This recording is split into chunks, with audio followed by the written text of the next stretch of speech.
I'm Josh Stein. I am pleased to be joined here by Secretary of Commerce Lee Lilly, Brian King, the chair of the Rutherford County Commission. I also see Lieutenant Governor Walter Dalton here. Good to be with you, and pleased that Greg Hicks from the Forest Service is here. Of course, we're at the location that Tessa Mayo, this is Carolina Domes, correct? Yes, that's correct. They are hosting us here today, and what a beautiful, beautiful spot on this earth that you have. As you'll hear, Carolina Domes was hit hard by Hurricane Helene last September. They've been working really hard to recover ever since then. As I understand, the words are they are surviving but not yet thriving. And we want for them and all small businesses in Western North Carolina to thrive. My team has been working hard with the Dogwood Health Trust and the Duke Endowment to award more than 2,000 small business grants, and I'm proud that Carolina Domes is one of the recipients of that program. You are turning those funds toward recovery immediately, which is what we want. We, the state and the federal government, need to approach recovery with the same urgency, the same spirit of immediacy that Carolina Domes is. In February, I submitted my first budget request to the General Assembly calling for $1 billion to go toward housing, small businesses and farmers, infrastructure, and families. In March, I was proud to sign my first piece of legislation, a $500 million Hurricane Helene bill, going toward home reconstruction and repair, as well as agricultural aid. This allocation was critical, and it's already making a difference in the lives of people in Western North Carolina. We need every penny of that money, but that money is nowhere near enough. That's why I'm here today to $91 million from the General Assembly to go toward Helene recovery in our Phase 2 Helene recovery package. We're coming up on 8 months since the storm. That is more than enough time to comprehend just how much we lost during Hurricane Helene. In the face of so many unmet needs and unanswered prayers, it is time for the state of North Carolina to be bold. We need to commit to the people of Western North Carolina that the state is with them over the long haul. The $891 million I'm requesting will tackle the highest priority issues, areas that we cannot afford to wait for an uncertain federal assistance. It will move us forward on the path of recovery by standing up for small businesses, investing in housing, supporting debris removal efforts, repairing schools, and preventing wildfires. The first part of my request directs $260 million to strengthening the regional economy. Earlier this month, I met with a host of small business owners in Marshall.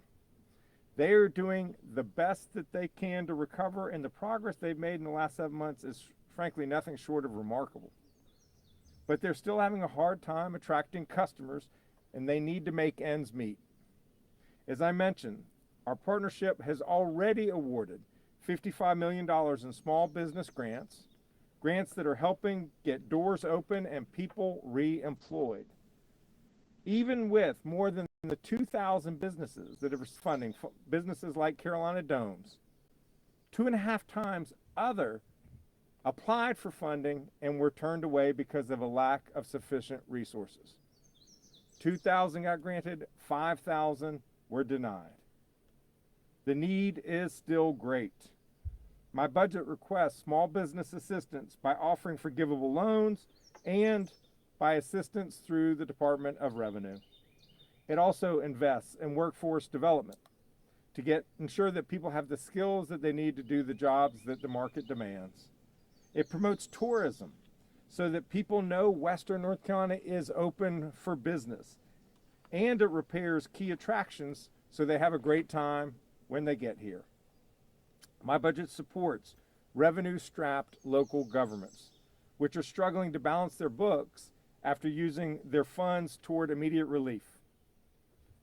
People need job opportunities, they need reliable public services, and they need a safe place to call home. My budget invests $113 million in creating affordable housing, investing in homelessness prevention for folks who have been displaced by the storm, supporting the nonprofits that are already doing remarkable work repairing and rebuilding homes, and providing rental, mortgage, and utility assistance for needy homeowners.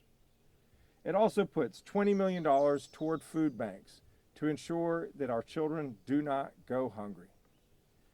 Rebuilding has many elements. It includes cleaning debris and repairing damaged schools, fixing our stormwater infrastructure and removing failing dams, rehabilitating our farmlands and cleaning up our streams, and fighting the wildfires that continue to plague our state. We've already seen a number of wildfire outbreaks across the state this spring, including in this part of the state. We've recently learned from our federal partners that North Carolina has nearly 8 times the amount of fuel on the ground than we had a decade ago. 8 times more fuel on the ground. North Carolina is projected to have the highest risk of wildfires in the United States over the next year. That is a title we do not want. My budget calls for nearly $50 million in essential equipment and personnel to respond to wildfires and prevent them from breaking out. The final part of my budget request is related to federal funding. Many streams of federal support require a state matching component. The Department of Public Safety projects that our state will ultimately need to invest about $1 billion to unlock all of the federal assistance programs that we need. So for now, I'm proposing that we appropriate another $100 million to make sure that we continue to leverage the federal funds and keep them flowing into our state. This recovery is going to take a long time. My administration, though, is in this for the long haul. I know that the legislature is as well. I thank the General Assembly for what it has done to date, but now is not the time for us to take our foot off the gas. We have to continue to invest in Western North Carolina so that it can come back stronger than ever, and sooner the better. I look forward to partnering with the General Assembly to pass this budget proposal. We've done this before and we will do it again. So let's come together. Let's stand up for the people of Western North Carolina. Thank you. It's now my pleasure to bring forward Secretary of Commerce, Mr. Lee Lilly.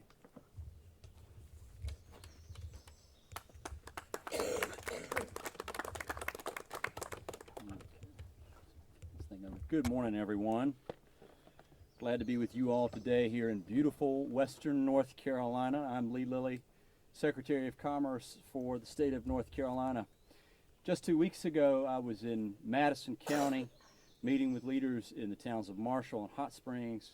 Went to Mars Hill, visited with the leadership of the Blue Ridge Parkway, and I learned more about their recovery efforts and needs since Helene devastated their communities, decimated their downtowns, and closed their trails. These mountains and its people all had one message to me and one message they wanted us to share, and that was, come to Western North Carolina. Come spend your money, come spend your time, because we're working back and we need that investment of the people to come back to Western North Carolina. So I'm making that request today. Come to Western North Carolina. That's what my wife and my family are going to do this Memorial Day weekend. I'm a Eastern North Carolinian, usually end up on the coast for Memorial Day, but not this year. This year we're coming to Western North Carolina to enjoy the holiday. This time of year is incredibly important to the region as the travel and tourism season begins in earnest. Our tourism team at Visit NC are working with the governor and my department to support tourism and small businesses for the upcoming season. And in this governor's budget, we propose an additional $15 million in marketing and advertising for Western North Carolina. In Western North Carolina, this season starts with warm temperatures like we have today that are perfect for outdoor adventuring, and then finishes with the colorful palette of fall leaves as we move into fall.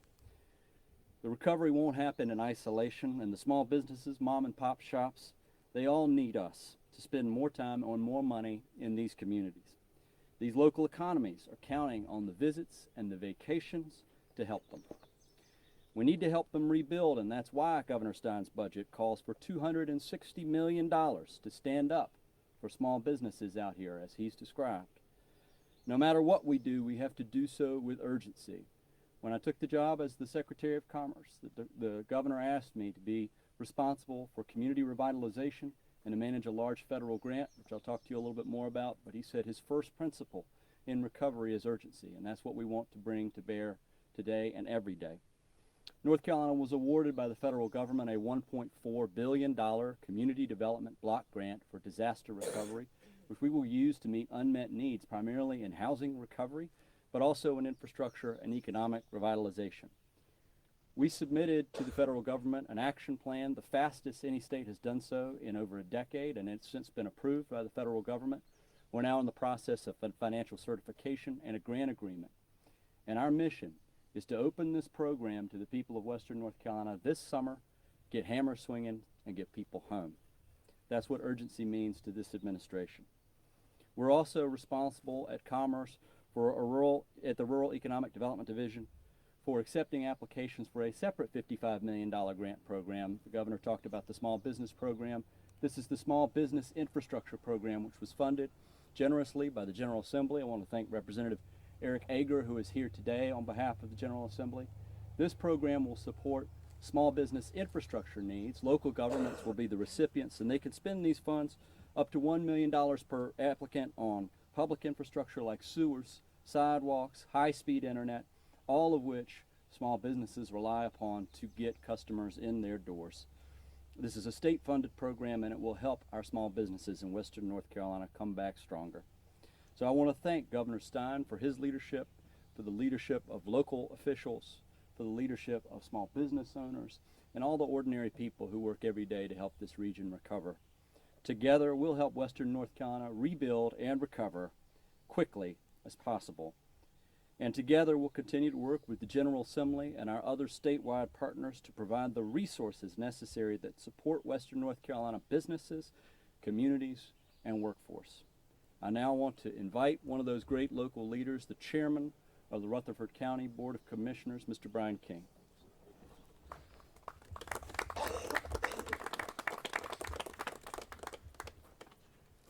You know, I'm not a smooth talker. I was asked to be here today, and there are a couple of things they asked me to do. They said, tell us what it was like, what happened, and what's happening now.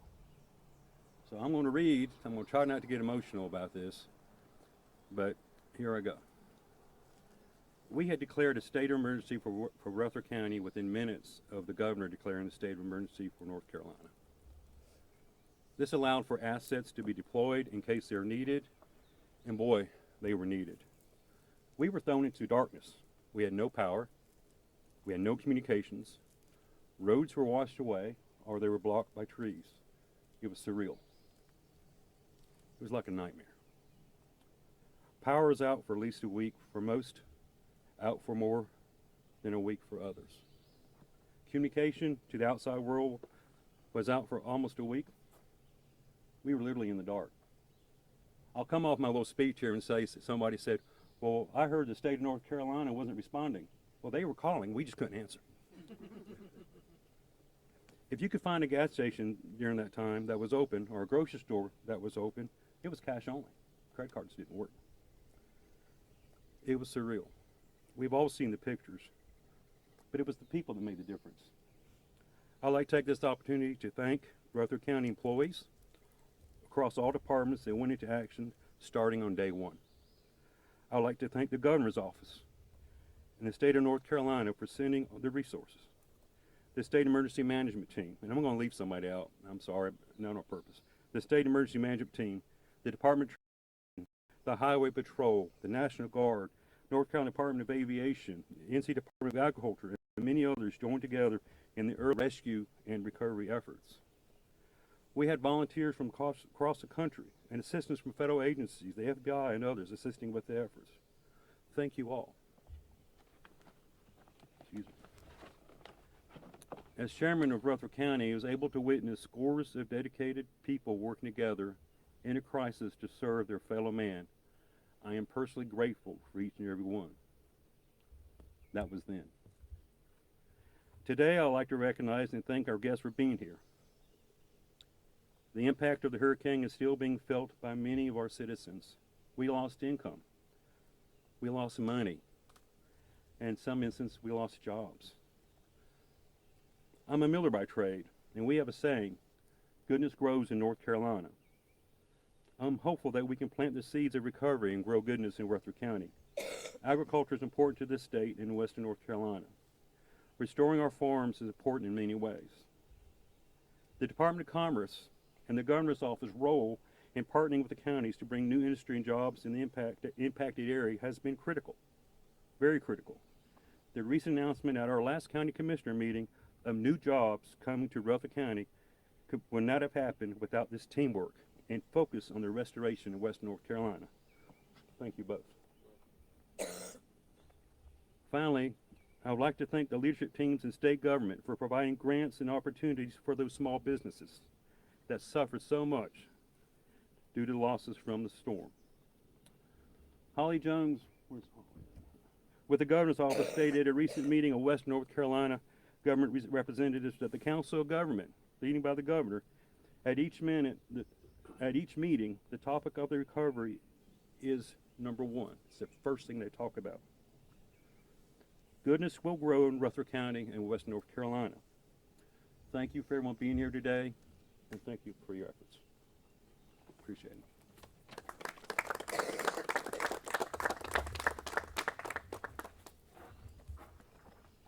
Thank you, Mr. King.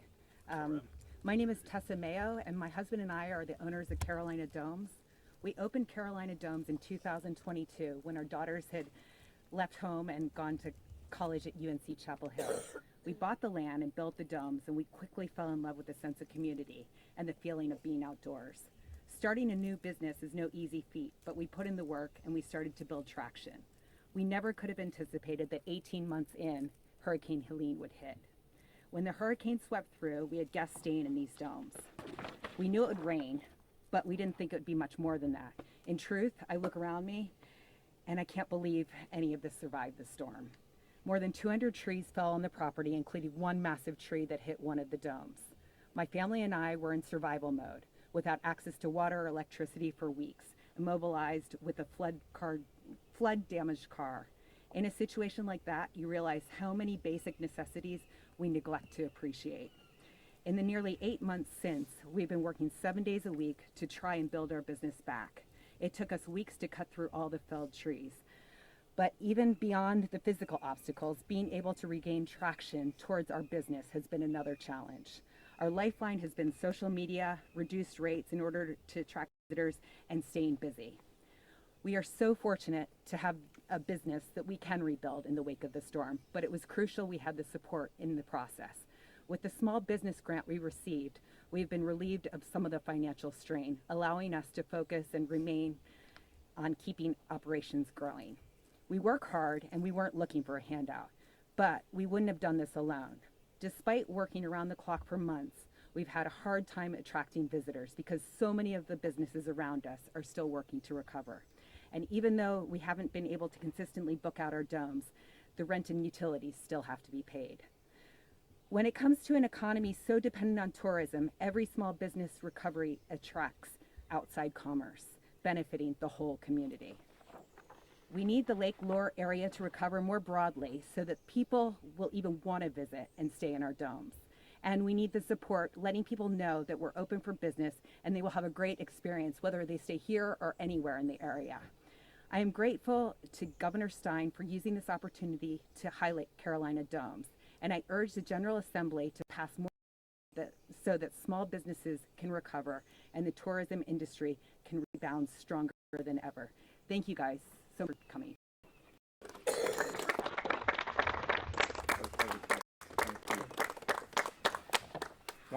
At this point, happy to take any questions. You can address any of the speakers. I also have our budget director here if you want to get into the details of the budget request, but the floor is yours. Laura Hackett with Flores Public Radio. Can you speak specifically to the revenue replacement that you're talking about for local governments? Would that be in the form of a grant? Are you recommending a loan? It would be a grant. What we have heard from county commissions, what we've heard from towns is it's a double whammy, that their revenues are down because businesses aren't getting as much traction. They basically aren't making as much money on sales tax or any form of tax. at the same time that their expenses have shot through the roof in terms of responding to the infrastructure needs resulting. In many instances, some of those expenses are reimbursable by the federal government. Too often, that has been slow. We've been working hard with FEMA to get those funds flowing. But you have an instance where revenues have declined at the same time expenses have increased. What we don't want is for local governments to be forced to lay off a percentage of their workforce that normally provide important services to the people because they don't have enough revenue. That's what these grants from the state to the local government can help. We just want local government to continue to operate effectively to serve their constituents' needs. Thank you. One more question. How can FEMA work more effectively? We've heard from a lot of people that money is trickling in, they're not getting it in time. Can you speak to some of the recommendations you have for FEMA? I do want to thank FEMA. Until recently, I was having a regular phone call with the FEMA administrator, and we would have a list of projects that were in need of reimbursement, and we were systematically working our way through that list to get those funds flowing to local governments. And I hope that with the new leadership at FEMA, we continue to work in such a constructive fashion. This storm has shown that FEMA has sort of become a contraption that has been built on storm after storm after storm with different kinds of restrictions and requirements, making it very slow to respond.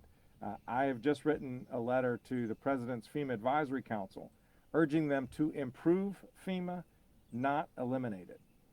The talk about eliminating FEMA makes no sense because storms happen all across this country. They don't happen in each state every year. And so we can't create a permanent infrastructure with the knowledge and expertise to respond to storms if we don't have one for 3 or 4 years. They're just sitting there doing nothing. Whereas if we have a federal response that has that expertise and technical assistance as well as the resources of the federal government, then they can help whatever local government or state gets impacted by a storm down the road. So we want to improve FEMA, not eliminate it. Governor, we've had several folks reach out to us about their concerns about their home insurance going forward after Helene. Some have been dropped off of their insurance. Others are seeing their rates go up. What can you tell those folks? Yeah, no, we're very concerned. We need to make sure that we build back in a resilient fashion so that property insurers will continue to do business in Western North Carolina. If prices go up, that can be problematic. I urge you to reach out to the Commissioner of Insurance, Mike Causey. I know he will take those concerns very seriously. We'll do one more question. Governor Stein, last week Grandfather Mountain announced that the Blue Ridge Parkway has some renovations planned that are supposed to start right around the Highland Games. I know the Blue Ridge Parkway is federally run, but have you guys been in talks with them about how that could really affect things with getting that tourism back to Western North Carolina? Yes, Secretary Lilly referenced his conversations with the folks who oversee the Blue Ridge Parkway, and we're trying to work with them to be rational about what they repair when.